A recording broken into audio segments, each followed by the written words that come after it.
Welcome, witches. I'm Jen. I'm Candy. And we're the Cornfield Coven.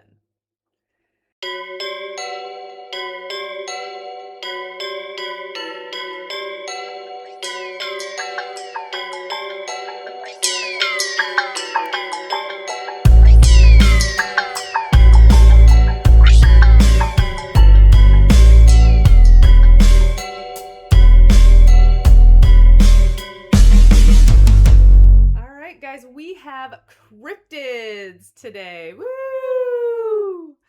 All right, so there are tons of Midwest cryptids, and we are going to hit 3 of them today. But before we do that, we gotta go over the rules. When it comes to us and cryptids, there are no rules.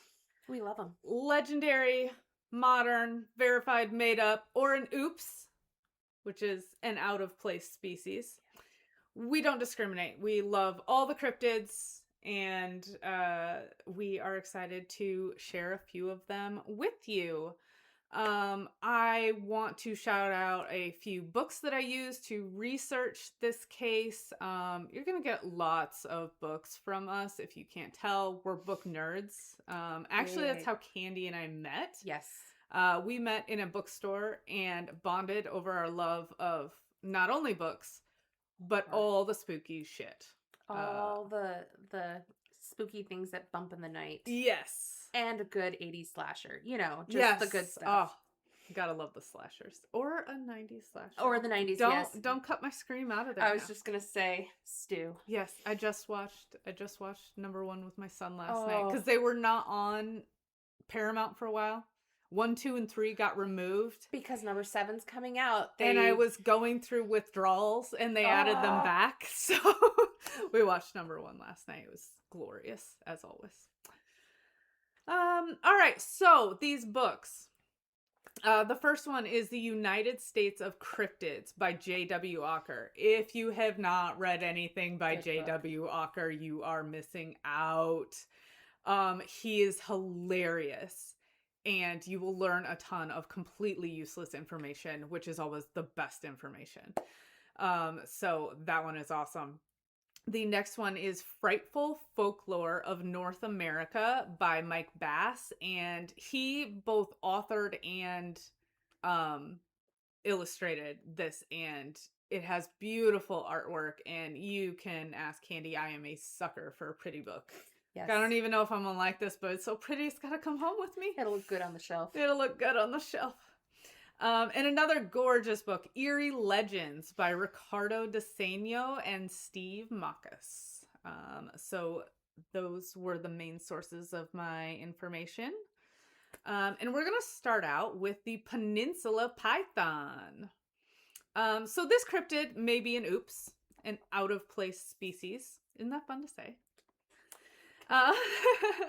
But as I stated, we don't discriminate when it comes to cryptids. So the Peninsula Python was first sighted in the northeast Ohio town of Peninsula. See what they did there? Yeah. In 1944 by Clarence Mitchell. He saw an 18-foot-long python with the girth of a car tire on his farm. It was... Burn it down. Yeah, a little bit. No, thank you. It was dark with brown splotches, and it scared the bejesus out of him. So there's more sightings, and a mob was assembled to track down the beast. But though they found evidence like broken branches and a track that almost looked like a single tire track, they could never find the great snake. So did it go underground? Maybe. It's like the Tremors movies. The sandworms from Beetlejuice. Yes. Okay, so the Peninsula Python is said to be 15 to 19 feet long. It's able to climb trees, and it rears like a cobra. It was very proficient in raiding hen houses. Of course it was. I don't know how it got in. All right. So sightings continued throughout this whole summer, including Pauline Hopko, who said it frightened her cows so much that they ran away. And I feel really bad for the cows because I love cows. been fun too, though. Another resident said she saw the snake escaping through her fence, which it was having trouble doing due to her chicken being lodged in its belly. It had eaten her chicken and it was having trouble getting through the fence. So how did this python get there? It's theorized that perhaps it fell off of a traveling circus or an exhibit. UFO. Yeah. There are also speculations that its great size may be attributed to a chemical spill involving the snake. So, Teenage Mutant Ninja Python, Secret of the Ooze. If it fell off the train for a circus, you would think that they would come back for it because that's a moneymaker. So. Yeah, but like, they probably had it illegally. Oh, true. They probably weren't treating it very well. It escaped for a reason. They probably didn't really want to draw attention. Yeah, they probably didn't have it in a safe, exhibit if it escaped. They're just like, snake who?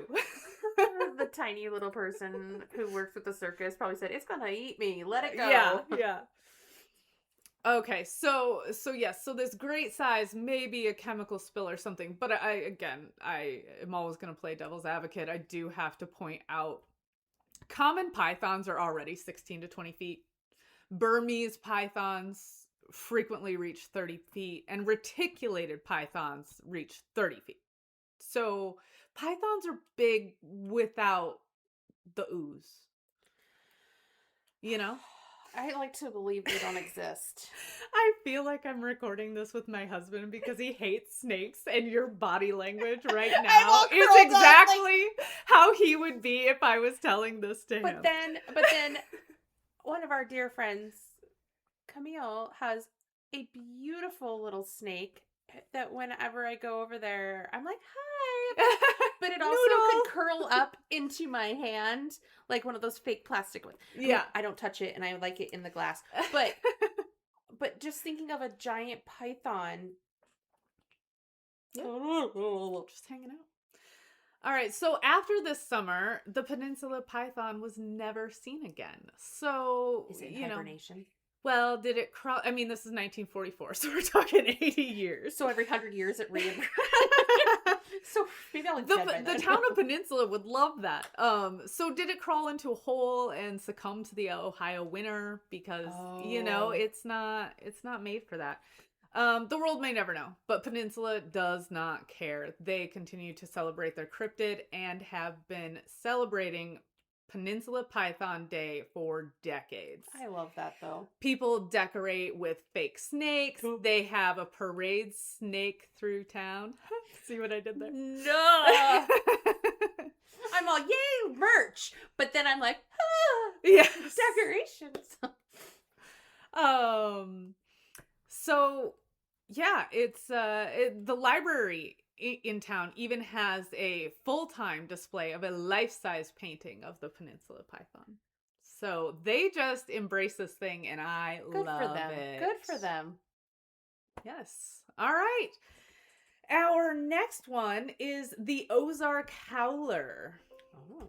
And for this one, we are going to go to southern Missouri and northern Arkansas.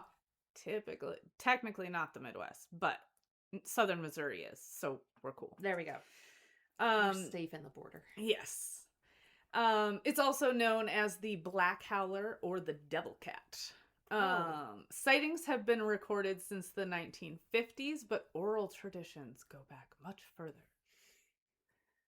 All right, the Ozark Howler is about the size of a bear with a thick body, stocky legs, dark shaggy fur, and large horns. Oh, of course. Can't gotta have the horns. However, the most distinctive thing about this cryptid is its call. It's said to sound like a cross between a wolf and an elk. Simultaneously deep and guttural and high-pitched. Ugh. And if you've heard an elk's bugle, it is like otherworldly. It's creeptastic. Oh.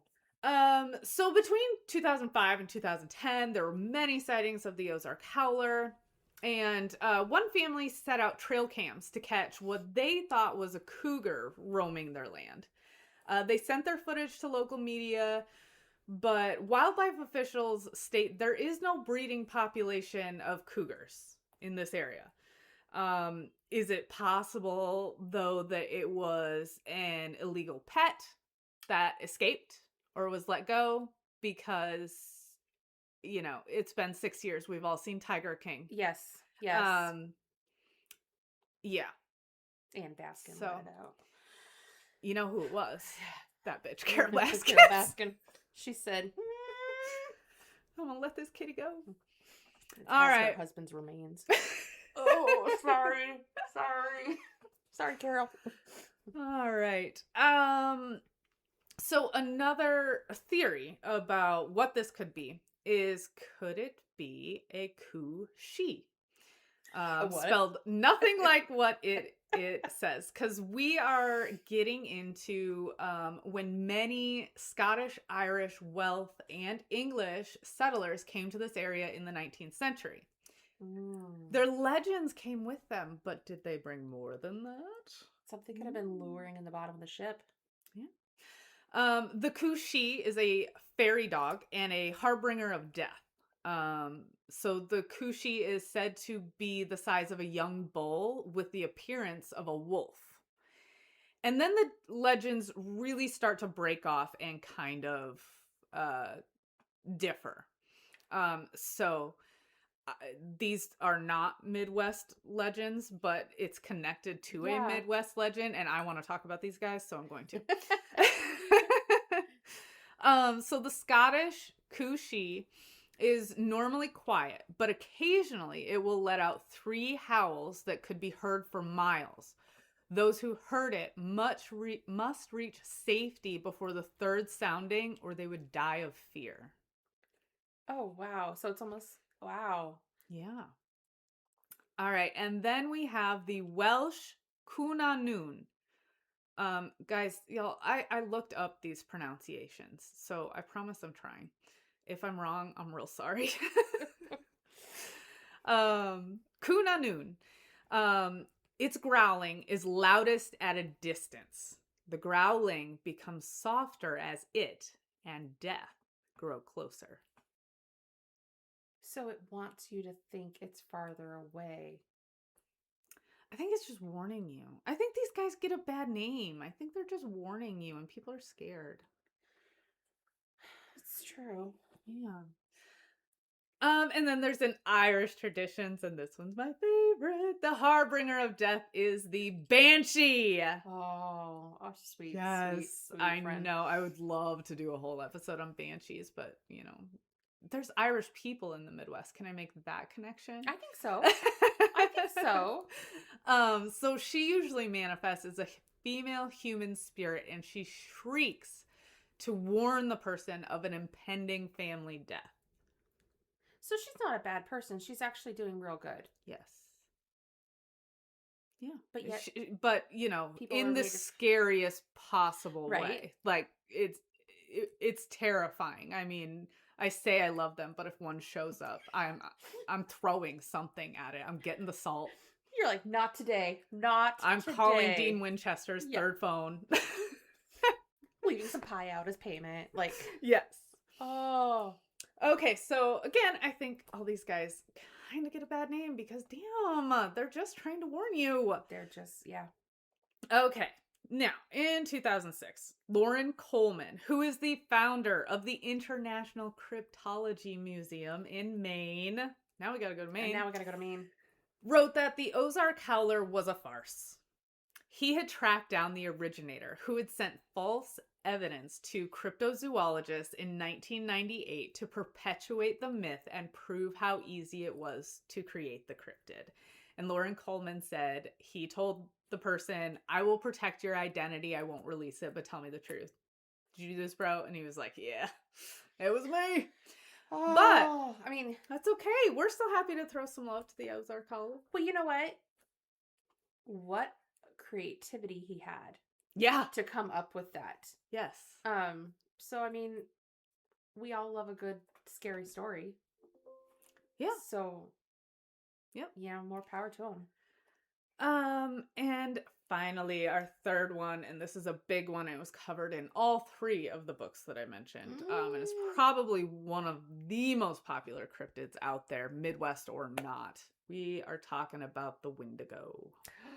Yes. Now, if you are a Supernatural fan, they call it the Windigo. I called it the Windigo for a lot of years, so because I've watched Supernatural like a lot. So if I slip up, but Windigo is actually the correct pronunciation, I will try and use it. I just think the correct pronunciation is by the ears of the beholder. Yes, that's true.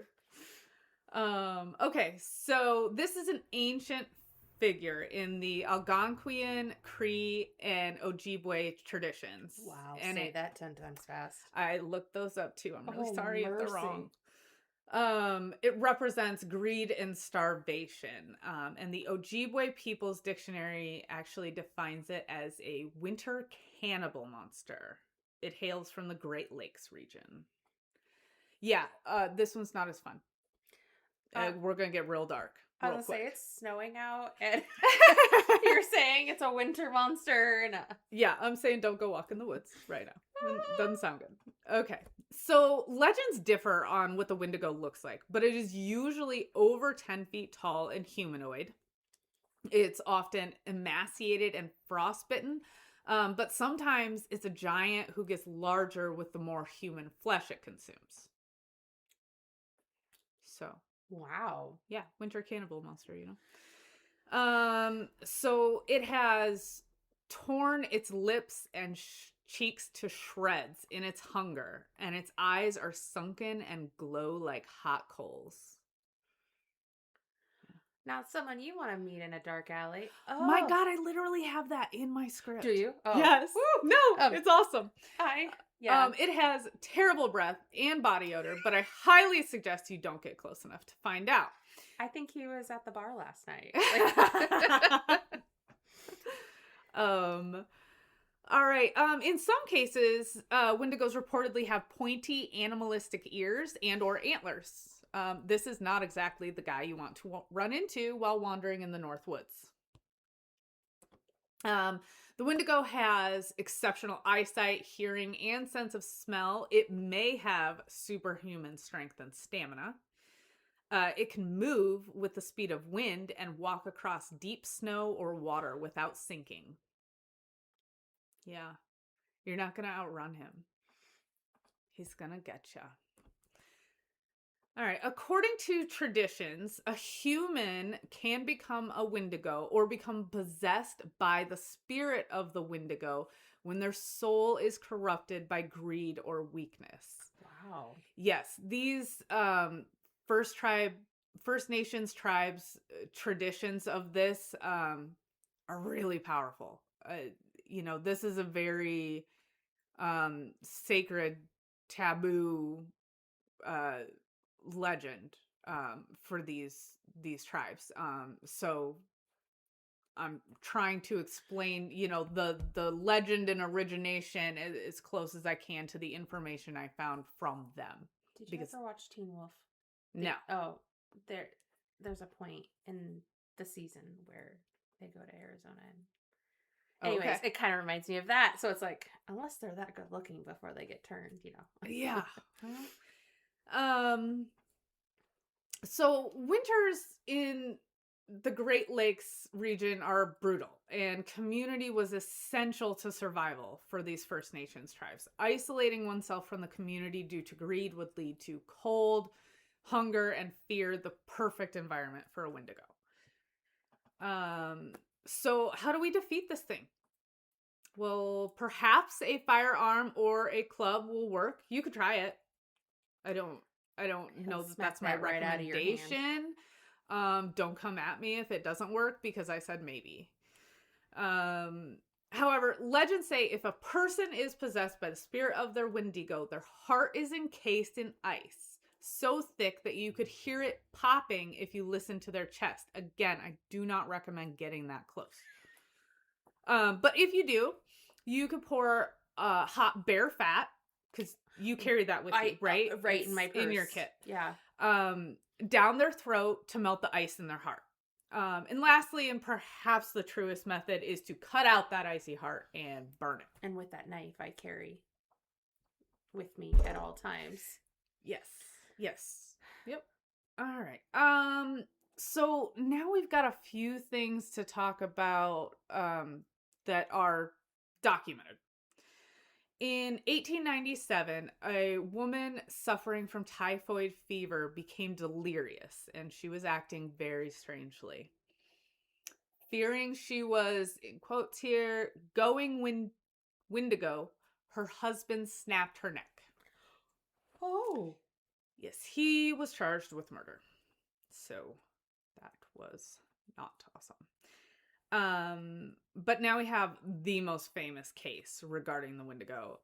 And the one, if you are familiar with this creature, you have probably heard of, and that is the Swift Runner case. In early 1879, a well-liked man, Swift Runner, returned to town from his family winter camp. The community was concerned because he was behaving strangely and he was all alone. He claimed his entire family had died of starvation. So the Northwest Mounted Police went to check on this winter camp. And what they found was a horrific scene, scattered with human bones, many of which have been gnawed on. Oh. Yeah. I'm going to let that sit for a minute. Okay. Swift Runner then claimed he'd been having dreams in which a spirit told him to eat his family. He obliged, killing his mother, brother, wife, and 6 children. Ew. This is real. This is a real case. I mean, can they tell if it was human teeth or animal teeth on the bone? I mean, I guess back then they didn't look at that, but... Also, like, he said I did it. Oh. I hate him. One of his sons was the last to die, and Swift Runner said he'd done it to cover up the rest of his crimes. Swift Runner was hanged in December 1879 at Fort Saskatchewan. Wow. Right? Wow. You know, and that makes me think of, oh my God, have you ever looked into the Dyatlov Pass incident? No. Oh, okay. This episode's kind of short, so I'm gonna go on a tangent a little bit. That's fair. So I can't remember what year it was, but in Russia, these very experienced mountaineers went on this expedition in Siberia, and they got to Dyatlov Pass, and they didn't come back when they were supposed to. That nobody had heard from them. They didn't check in the way they were supposed to, and they sent a search party out to look for them. And I believe it was like 1959. Mm-hmm. 1959 is when this happened. So they sent a search party out for them. And what they find is just absolutely horrific. And I saw it on an episode of Expedition Unknown with Josh Gates. Yes. And then I heard about it on another podcast or something. And both times I went so far down the rabbit hole. And it's the same rabbit hole. And I'm telling y'all, Yetis did it. There is no other explanation. Yetis are the cause of the Dyatlov Pass incident. I'm on record. But yeah, it was just a horrific scene with injuries that just cannot be explained, and really odd behavior. And yeah, it was not paradoxal undressing, which is the thing where sometimes if you get so cold in hypothermia, you start to feel like you're hot and you'll take your clothes off and freeze to death faster. That's called paradoxal undressing, and that was not what happened in the Dyatlov Pass. It was Yetis. But they don't get fresh food that often. So yeah, yes. Oh my gosh, I'll have to look that up. But anyway, sorry, back to Windigo. In the 1920s, the medical term Windigo psychosis was used to describe those filled with a cannibalistic desire. Now, this was not used for very long. It was quite controversial, and basically it seems like this was white people appropriating Native American culture to diagnose mental illness in indigenous people. That's what I got out of that. That's pretty awful.